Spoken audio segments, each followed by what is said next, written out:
대통령이 동남아 순방을 마무리 짓고 이미 귀국을 했지만 순방 기간 불거진 논란들은 현재 진행 중입니다. 관련 논란 짚어보겠고요. 또 이재명 대표의 최측근 정진상 정무조정실장의 구속 여부도 이르면 내일 밤 결정이 될 전망인데 이재명 대표와 관련된 검찰 수사의 최대 분수령이 될 전망입니다. 이재호 국민의힘 상임 고문, 또 이상민 더불어민주당 의원 두 분과 함께하겠습니다. 안녕하십니까? 네, 안녕하세요. 네, 안녕하십니까? 바로 순방 얘기부터 하겠습니다. 아까 윤상현 의원과도 이 부분 평가를 했는데 어떻게 평가하십니까? 먼저 여쭤볼게요. 네. 야당이 먼저 평가해야 그럴까요? 되는 거 네, 아닌가? 오늘은 이상민 의원께 먼저 질문 드리겠습니다. 네. 뭐 정상회담에서 그 어려운 문제들이 금방금방 풀릴 거라고 기대는 안 했습니다. 네. 뭐 그래서 대통령 나름의 어떤 해외 순방 노력에 대해서는 평가를 합니다. 뭐 바이든 대통령과의 그 IRA법도 사실은 뾰족한 어떤 해답이 얻지는 못했고 또 뭐 기시다 총리와의 정상회담도 네. 거기에서 또 지금 징용 문제도 해결책이 나온 건 아니고요. 또 한중회담은 다시 소통을 한 3년여 만에 이제 복원이 됐다라는 점에 의미가 있다고 생각됩니다. 꽉 막혔었는데요. 한중 관계. 예, 한중 관계. 이제 그런 점 등은 나름 이제 평가를 하겠습니다만 다만 이제 그 대통령이 해외 나간다고 할 때는 국민들이 굉장히 조마조마한 마음으로 지켜봅니다. 네. 근데 아예 그냥 출발하기 전부터 사건 하나 딱 터뜨렸지 않습니까? MBC 기자 그 전용기에서 내려 네. 뭐 그랬고 또 가서도 그 정상회담을 하는데 기자들의 그 접근을 아예 차단시켜서 네. 이거는 도대체 그 자유민주국가에서는 있을 수 없는 언론에 대한 중대한 침해 또는 자유민주주의에 대한 그 매우 큰 위협을 대통령 스스로 또 대통령 측에서 먼저 저질렀다라는 점에 네. 저는 다시 한번 그 윤석열 대통령이나 또 그 참모들은 돌이켜 봐야 된다고 생각합니다. 예, 이번에 그 해외 순방은 뭐 구체적으로 나라에 실속이 있느냐 없느냐 예. 뭐 이런 걸 좀 떠나서 그러나 취임 6개월이 되어서 외교 무대에서 그 판을 까는 거는 상당히 성공적이라고 봅니다. 한미 회담을 하고 한일 정상회담도 하고 또 지금 한반도 정세에서 한미일 공동성명도 내고 예. 또 거기에 약간 한미 관계에 치우칠 수 있는데 한중 정상회담도 하고 이런 거는 소위 외교에 있어서 정상 간의 회담을 쭉 이끌어낸다고 하는 거는 앞으로 대한민국이 외교를 펼쳐나가는 데 있어서 난 틀은 잘 깔았지 않았느냐 그런 의미에서는 네. 상당히 뭐 잘하지 않았느냐. 지금 의원님 지적하셨듯이 구체적인 내용에 대해서 뭐 그것만큼 외형만큼 겉으로 보이는 것만큼 내실이 있었느냐 하는 거는 그건 좀 뭐 좀 따져봐야 될 일이지만은 나 이번 순방이 무슨 내실을 기하러 갔다기보다가 한국 입장을 설명하는 데 치중했다고 본다면 뭐 그나마 성과가 있었다고 봐야지. 네, 판을 깔고 틀을 세우는 거는 예. 평가하신다는 고문이 말씀이었는데 아까 의원님께서 MBC 논란 말씀하셨기 때문에 관련 여론조사가 있더라고요. 대통령 전용기 탑승 배제에 대한 인식에 대한 설문조사 결과인데 잠깐 보여주시고 불가피한 조치였다는 게 28%, 부적절하다가 65%로 나온 결과 놓고 또 이 의원님 의견 듣겠습니다. 예, 누가 봐도 참 좁쌀 같잖아요. 아니 이제 사람마다 좋아하고 싫어하고 또 우호적이고 친화적이고 덜 친화적이고 반감이 있고 있을 수는 있지만 네. 대통령이라는 자리는 또 대통령이 해외 순방 가는 건 공적 임무를 수행하러 가는 겁니다. 그러니까 개인의 감정이 거기 섞여서 누구를 배제하고 또는 제외하고 할 수는 없는 겁니다. 근데 이제 말하자면 그런 사감이 들어갔고 그리고 공무 수행하는 데에 그런 일이 벌어졌다고 한다면 국민 대부분이 상식적으로 볼 때는 납득하기 어렵죠. 네. 저 정도의 간 가지고 언론인을 전용기에 다들 타는데 타서 취재 활동하러 같이 가는데 특정 언론사의 언론인만 배제시키고 내리라고 할 정도면 우리 한국 사회의 여러 갈등이나 대립 또 분란 이런 것들을 어떻게 수습하고 통합시켜 나갈까? 또 남북 간의 이런 긴장이나 이런 것들은 어떻게 풀어나갈까? 이런 걱정을 그 리더십에 있어서 근본적인 의문을 갖는 겁니다. 그건 네. 제가 볼 때는 윤석열 대통령이 100번 잘못한 것이고 1000번 손해볼 일을 한 것이라고 생각합니다. 네, 대통령실은 평소 인연으로 대화한 점을 강조했고 취재와 무관하다고 했습니다만 아무튼 공적인 공간인 전용기 안에서 따로 기자를 불러서 면담한 부분에 대해서 그럼요. 문제를 그게 공과 사가 제기했습니다. 구분해야 되고 또 그게 어떻게 비춰지느냐를 생각을 해야죠. 그런데 지금 수십 명의 언론인들이 같이 가는 곳에 딱 2명만 거기서 골라서 그 사람들과 1시간 동안 그 대화를 나눴다고 한다면 그거를 곱게 누가 보겠습니까? 네. 그렇습니다. 이번에 뭐 지적하신 대로 외교적으로 성과는 뭐 그런 그 판을 깔고 틀을 세우는 데는 기여했다고 봐도 그러나 이게 대통령의 해외 순방 언론과 같이 해야 되거든요. 네. 언론이 얼마나 잘 홍보를 하느냐에 따라서 순방의 성과가 드러나냐 안 드러나냐 하는 건데 이번에 언론 관계는 영 빵점이죠. 그리고 지금 그 봤듯이 부적절할 뿐만 아니라 네. 저거는 집권 초에 해외 순방에 특정 언론사를 배제하고 또 현장에 가서도 기자들 취재를 허용하지 않고 또 비행기 안에서 특정사 그 언론인들만 갖고 또 대담하고 이런 일련의 이번 해외 순방에서 언론에 대한 그 관계나 대책을 보면 이거는 권력이 오만이거나 권력 횡포입니다. 네. 권력이 저렇게 언론에 대해서 횡포를 부리면 안 되죠. 저건 무조건 적절하지 못할 뿐만 아니라 아주 대통령실이 잘못 판단한 겁니다. 저거는 진짜 그 지금이라도 언론에 정중하게 미안하다. 네. 뭐 우리가 잘못 판단했다. 사과하고 앞으로는 막 그런 일이 없을 거다. 이런 정도 멘트를 아마 홍보 수석실이나 대통령실 해야 될 거예요. 가능성이 있다고 보십니까? 지금의 대통령실 분위기상. 뭐 제가 말하는 건 당연히 그렇게 해야 되는 것인데 네. 그거하고 또 대통령실 하는 것하고는 항상 별개니까. 그러나 대통령실은 그렇게 해야 됩니다. 예. 뭐 그렇게 안 하겠죠. 알겠습니다. 언론관에 대한 어떤 논란이 또 한 가지 있었다면 또 하나가 이제 김건희 여사 순방 행보 놓고 지금도 뭐 국회에서 여전히 진행형인 논란이고 아까 윤상은 의원한테도 같은 질문을 드렸는데 이제 본인이 한 발언에 대해서 해명할 기회를 드렸지만 뾰족한 답을 들을 수는 없었습니다만 윤상은 의원까지 포함해서 여야 의원들 사이 여러 가지 지금 단어가 등장을 하고 공방이 오가고 있습니다. 의원님은 어떻게 보십니까?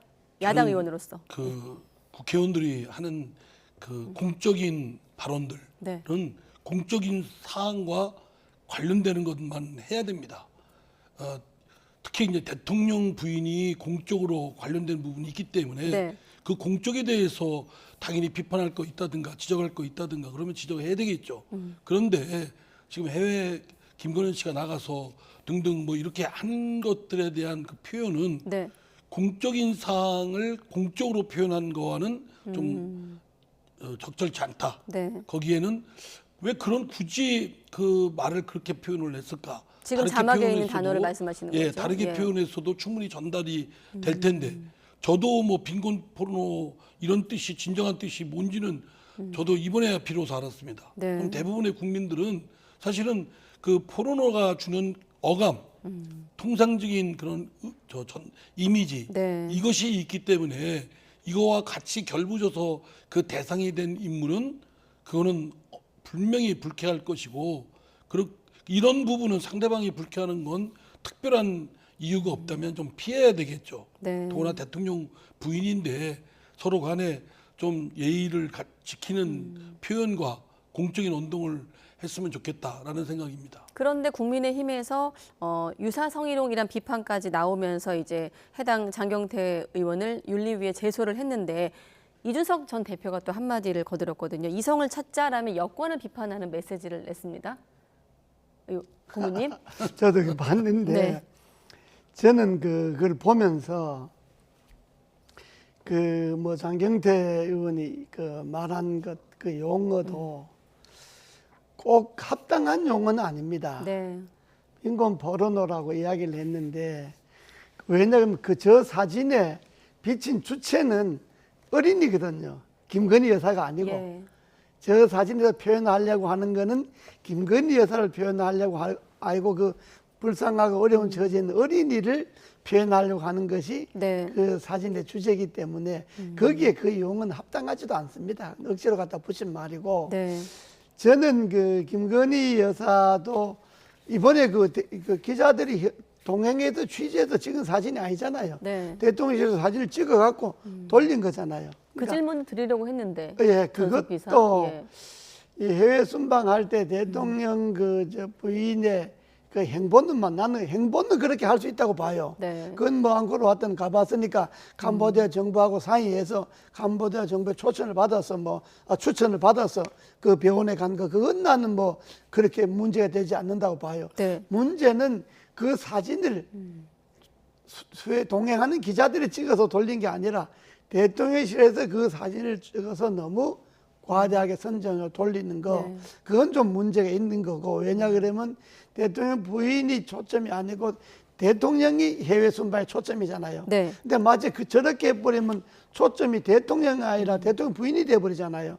그러니까 그것도 문제가 있지만은 그렇다고 해서 야당이 대통령 부인이 해외 순방에서 나가서 네. 개인의 일정을 소화할 수도 있는데 그걸 일일이 시비 걸어서 갖다 용어를 갖다 붙이고 저걸 문제 삼고 하는 거는 나는 그것도 야당이 너무 나간 거라고 봅니다. 야당이 그런 것이 정쟁을 만드는 건데 네. 뭐 대통령 부인이 뭐 그럴 수도 있다 이렇게 하고 넘어가야지 그 외국에 갈 때마다 저렇게 그 하면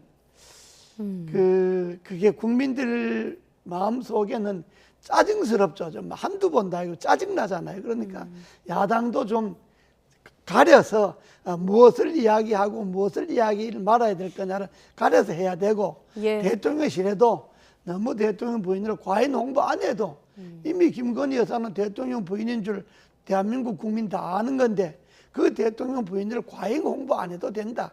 이걸 좀 대통령실에서 잘 명심했으면 좋겠습니다. 과잉 홍보라고 한다면 왜 과잉 홍보를 하는 걸까요? 저도 그 속마음은 모르죠. 예. 그 어느 경우든 지나치면은 그 역효과나 부작용이 큽니다. 네. 예. 저희 민주당 쪽에 그 의원이 저런 표현을 쓴 것은 제가 생각하기에는 아까도 말씀드렸지만 적절치 않은 표현이었다라는 점에 저는 지적을 함과 동시에 네. 그렇다고 국민의힘이 또 그 표현을 그런 표현이 그게 말이 안 된다라고 지적을 해주고 네. 한 번 정도 비판하고 넘어가면 되지 또 그걸 윤리위에 제소하고 성적 희롱이다라고까지 이게 또 번져가면 네. 서로 지나친 거 아니겠습니까? 그러면 생각지도 못한 서로 간에 지금 김건희 씨나 그 영상에 나오는 어린아이하고는 전혀 무관한 아주 안 좋은 그 불쾌한 일들이 벌어지는데 네. 그런 것들은 제3자들은 좀 삼가야 된다고 생각합니다. 네, 이번 논란에 대한 두 분의 생각은 확실하게 들었습니다. 그리고 이상민 행정안전부 장관 거치로 넘어갈 텐데 마침 또 순방을 갈 때도 그렇고 돌아올 때도 그렇고 이 장관을 고생 많았다며 이제 어깨를 토닥거리는 모습이 또 대통령의 의중이 무엇이냐 여러 논란이 되고 있는데 이 관련해서 국민의힘 내부에서도 여러 갈래 목소리가 나오고 있거든요. 그러면 관련해서 안철수 의원부터 목소리를 한번 듣고 이번 논란에 대한 두 분의 의견으로 이어가겠습니다. 안전에 대한 대한민국 전체의 주무부처장은 이상민 장관이거든요. 예. 그렇게 되면 거기에 대해서 어떤 정치적 도의적 책임을 지는 게 맞습니다. 그러는 것이 대통령의 부담을 덜어줄 수 있는 길이고 윤석열 정부가 성공할 수 있는 길이다. 스스로 결단을 해주시라. 만약에 수사 결과가 좀 미진한 경우에는 검경 합동수사본부를 설치해서 더 엄격하게 또 어떤 진행할 수 있는 거 아니겠습니까? 예. 법적, 도의적 책임에서는 좀 피해가기가 좀 어려운 그런 상황이다 이렇게 보고 있습니다. 그거요. 그건 지금 이태원 참사가 난 지 20일이 다 돼가지 않습니까? 예. 참사가 난 지 20일인데 그것도 보통 참사가 아니잖아요. 예. 서울 한복판에서 158명 압살했다면 그러면 당연히 행정적으로 책임 장관이나 책임 부서는 사표를 내야죠. 총리나 장관은 당연히 사표를 내야죠. 20일이 됐는데 지금 그 특수본에서는 무슨 그 밑에 하위 서장 네. 뭐 이런 실무자들은 지금 피의자로 소환한다는 거 아닙니까? 예. 이미 그거는 피의자로 소환할 만큼 수사가 진행됐는데 이태원 참사에 대해서 정치적 책임을 지는 사람 한 사람도 없잖아요. 나는 이번에 대통령 해외 순방할 때 그 이상민 장관 어깨를 두든 거는 네. 나는 그래 생각했어요. 어깨 두드면서 당신 내 갔다 오기 전에 그만둬라. 나 그렇게 말했지 않았느냐. 또 와서 어깨를 뭐 수고했다 하는 거는 야 아직 그만 안 뒀냐. 이렇게 말했지 않았느냐. 이렇게 나 혼자 생각해 봤는데 네. 전 말이 안 되는 거잖아요. 누가 봐도. 아니 20일이 지났는데 그랬죠. 선진국이라는 정부에서 그래 민주정부에서 관계 지휘관들이 한 사람도 책임 안 졌다. 이게 말이 되는 이야기입니까? 이거는 뭐 윤석열 대통령이 아무리 이상민 장관이 뭐 선후배고 친하고 그래도 그럴수록 설사 대통령 뭐 그런다 하더라도 이상민 장관 본인이 내가 이렇게 버티고 장관질에 있는 것이 정부에도 도움이 안 되고 대통령에게 도움이 안 됩니다. 네. 제가 그만두겠습니다. 강력하게 이야기하고 그만둬야지. 저렇게 눈치 없는 사람이 장관을 하니까 이게 뭐 되겠어요. 이게. 네, 일단 이상민 장관 입장을 정리하면 사실상 백지 사표를 낸 것과 같은 상황이다라고 말을 한 상황이고 민주당 같은 경우는 물론 전반적인 의견 아닙니다만 끝까지 사임을 하지 않으면 해임 건의안 발의를 검토해야 된다 이런 목소리 나오고 있고요. 네, 뭐 백지수표 운운한 거, 백지 사표. 사표 네. 운운한 거는 참 구차스럽습니다. 주무장관으로서 지금 저렇게 엄청난 참사, 이태원 참사 사태가 났으면 네. 그거에 대한 책임을 당연히 그 얼굴도 들고 다니지 못할 형편일 거예요. 주무장관으로서. 그럼 당연히 진퇴를 분명히 해야 되겠죠. 그리고 윤석열 대통령도 모든 조직의 기본 원리는 신상필벌입니다. 네. 결과가 저렇게 엄청난 사태가 나서 국민들이 그 너무나 우울해하고 충격을 받아 있고 그 유가족들도 엄청난 그 어려움, 고통 속에 있는데 네. 그렇다면 최소한 주무장관 퇴진시키는 게 뭐가 그렇게 어려운 일입니까? 당연히 해야죠. 그거 자꾸 이 문제 가지고서 물러나라 마라 하는 게 아니 물러나라고 하고 싶지도 않습니다. 그냥 뭐 있던지 말던지 결국은 윤석열 정부한테는 아마 큰 혹이 될 거라고는 생각합니다. 국정 운영에 있어서. 예, 이상민 장관도 말귀를 알아듣는 분이니까 네. 제자리에서 최선을 다하겠다는 게 최선이라는 게 본인이 그만두는 게 최선을 다하는 거예요. 사표를 내는 게. 그리고 뭐 백지수표란 말은 있어도 백지사표란 말이 어디 있습니까? 그만두면 그만두는 거지. 백지 사표에는 어떤 의미가 담겨 있는 걸까요? 뭐 이미 자기는 뭐 대통령의 뜻에 따르겠다 이 말인데 네. 아니 그걸 본인이 그만두면 되는 거지. 그럼 대통령이 꼭 당신 그만둬라 할 때까지 기다리겠다는 거예요. 그 말도 안 되는 이야기고. 네.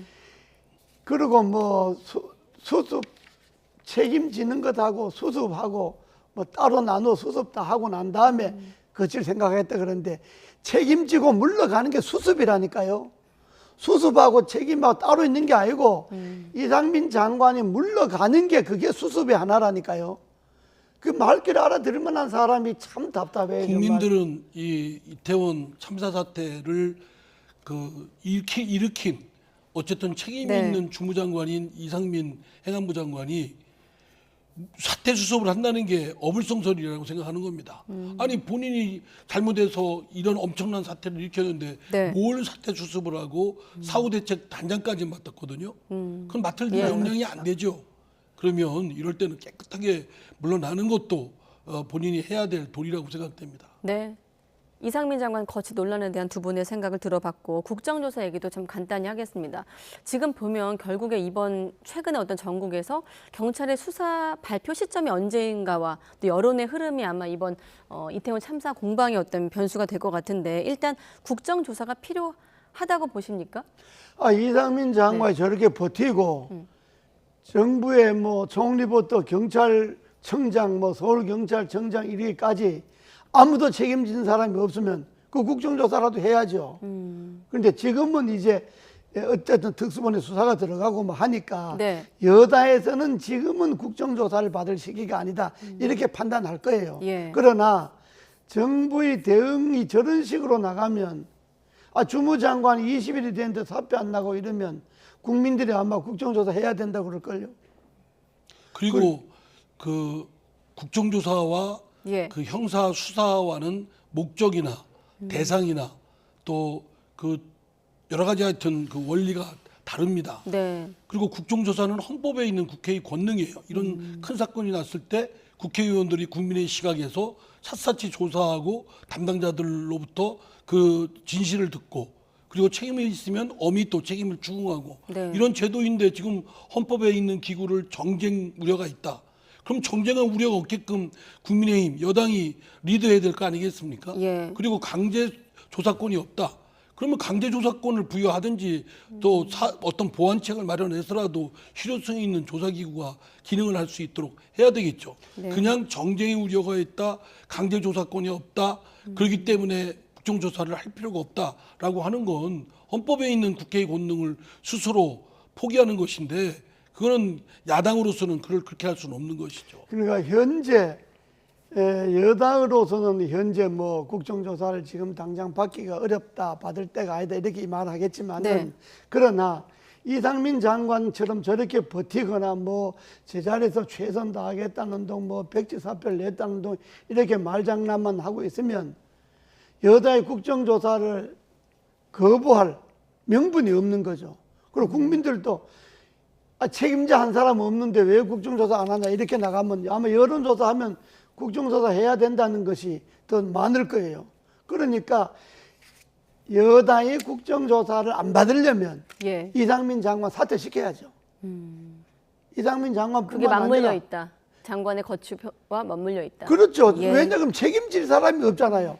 이상민 장관뿐만 아니라 경찰청장, 총리 하여튼 이 중대한 그 참사에 대해서 어쨌든 정부가 국민의 생명을 못 지켰잖아요. 예. 국가가 국민의 생명을 지켜야 되는데 못 지켰으니까 못 지켰으면 거기에 높은 사람들은 다 책임지고 물러가야 되는데 그거 안 물러가는데 그러고도 국정조사도 안 받겠다.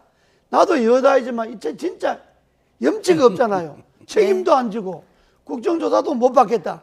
정치를 이래 하면 안 되죠. 네, 알겠습니다. 여당이 반대하는 논리 중에 하나가 이 국정조사가 이재명 지키기다 이런 논리도 있는데 이재명 대표 얘기로 넘어가겠습니다. 자, 김용 부원장에 의해서 정진상 실장까지 이제 구속 기로에 놓여 있는 상황인데 이 문제에 대해서 민주당이 당 차원의 대응에 나서면서 당내에서 여러 가지 의견이 나오고 있습니다. 잠깐 또 들어보겠습니다. 이재명 대표만 탄압하는 게 아니고 문재인 대통령을 겨냥한 대대적인 사정을 하고 있잖아요. 그래서 우리가 같은 아픔을 갖고 있는 겁니다. 민주당의 이름으로 탄압을 받고 있는 겁니다. 정진상, 김용의 두 분에 대한 사법 처리가 궁극적으로는 이재명 당대표를 겨냥하고 있어서 이건 공동으로 대응해야 될 일이고 아주 오래전에 있었던 일에 대해서 당 지도부가 올인해서 이렇게 나서고 있는 모습은 아마도 국민들이 보기에도 뭔가 이상하다라고 하는 생각이 들지 않을까 싶어요. 특히나 뭐 이것이 이재명 당대표와 관련된 직접적인 일이 아니고 아직까지는. 네, 같은 아픔, 뭔가 이상하다. 두 의원의 좀 결이 다른 목소리 들어보셨는데 바로 여쭤보면 정진상 실장 어떤 거취를 좀 보고 나서 대응이 달라지는 겁니까?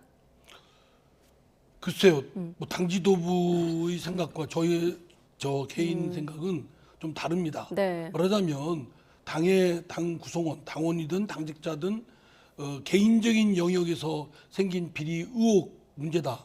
이거는 예. 순전히 그 해당 당사자가 법률적으로 대응을 하고 그 무고함이 밝히고 싶다면 그 네. 사람이 최선을 다해서 밝히면 될 일이라고 생각됩니다. 여기에 당 조직이 정당은 공조직인데 네. 공조직이 개인의 영역에서 생긴 비리 의혹에 관한 것을 대응하는데 결부해서 거기에 정력을 쏟게 되면 어느 특정인과 당이 공조직이 혼연일체가 돼버리는 격이 아닙니까? 네. 동일시돼 버리고 그러면은 공조직이 아니죠. 그렇기 때문에 저는 이 문제에 있어서는 좀 더 냉철하게 그 당사자들 때는 소원하게 들릴지 모르겠으나 예. 그러나 그 해당 당사자들이 정치적인 것이 아닌 법률적으로 대응을 하면 될 일이고 하나만, 당이 네, 나설 네. 일은 아니다라고 네. 생각합니다. 당과 좀 분리해야 된다 이런 말씀을 예. 들리는데 그럼 아까 박범계 의원이 말한 이재명 대표만 탄압하는 게 아니라 문 전 대통령을 겨냥한 대대적인 사정이다. 이 논리는 어떻게 보십니까? 글쎄요, 뭐 잘 논리적에 수긍하기는 선뜻 수긍하기는 좀 어렵습니다. 예. 그건 뭐 그거는 지금 민주당이 지금 네. 박범계 의원도 말하는 거 들었지만은 정진상 씨나 김용 씨나 이재명 대표의 혐의에 대한 팩트 사실을 두고 네. 이건 사실이다 아니다 이게 이제 법리적으로 옳다 그러다 요걸 따져야지 네. 그 자체를 무슨 민주당에 대한 정치 단합이라든지 무슨 정치 보복이라든지 이렇게 이야기할 건 아니지. 왜냐 그러면 민주당이 불과 몇 달 전에 정권 안 잡았을 때 소위 적폐청산이라는 이름으로 네. 전 정권을 어떻게 많이 잡아가고 탄압했나요? 그러니까 그건 민주당이 할 소리는 아니고 그걸 정치 탄압이다, 정치 보복이다 뭐 이렇게 몰아갈 거 아니고 네. 또 민주당에 대한 탄압이다 이렇게 몰아갈 게 아니고 예. 정말 민주당이 현명하다면 정진상 씨나 김용 씨나 이재명 대표에 대한 혐의의 사실 여부를 하나하나 밝히고 법률적으로 따지는 거 이거는 오히려 국민들에게 설득력이 있지요. 예. 그런데 그렇게 하지 않고 덮어놓고 이걸 민주당의 탄압이다 뭐 이렇게 나가는 거는 국민이 동의하기 어렵고 또 국민의힘도 자기들은 이 이태원 참사에 대해서 책임지는 행안부 장관 하나 사퇴를 못 시키면서 이걸 민주당에 대해서는 이걸 뭐 이재명 지키기다 이렇게 공격할 일은 아니고 당연히 야당이야 뭐 자기 당 대표 지키려고 하지 그게 우리가 야당이라도 그렇게 안 하겠어요. 그러니까 국민의힘도 먼저 이 책임이 있는 사람을 사퇴시키는데 힘을 쏟고 야당에 대한 너무 정상적이지 않는 공격을 위한 공격은 안 하는 게 좋아요. 네. 그래야 국민들이 공감을 얻죠. 알겠습니다. 시간은 거의 다 됐는데 아까 미처 준비하고 못 나간 여론조사가 있거든요. 대통령 국정수행평가 잠깐 한 1분씩만 시간 드리고 여기에 대한 생각까지 좀 듣겠습니다. 한 달 반 만에 이 MBS 조사 놓고만 보면 20%대로 내려왔거든요. 또 네. 지지율은 어떻게 지금 평가하십니까? 이제 윤석열 대통령이 예. 20대, 30대 초반 여기 왔다 갔다 하고 있지 않습니까? 예. 벗어나지 못하고 있고요. 저렇게 집권 초기에 저 정도의 지지도 가지고서는 국정을 제대로 펼치기 리더십 발휘하기가 어려울 겁니다. 이럴 때일수록 초심으로 돌아가고 본인이 공정과 상식이라고 했지 않습니까? 그리고 협치와 통합이라고 했고요. 네. 그러니까 저는 공정과 상식 중에 상식만이라도 좀 상식적으로 좀 했으면 좋겠고 네. 그리고 예. 협치와 통합 중에서도 협치할 대화라도 좀 잘 했으면 좋겠다. 네.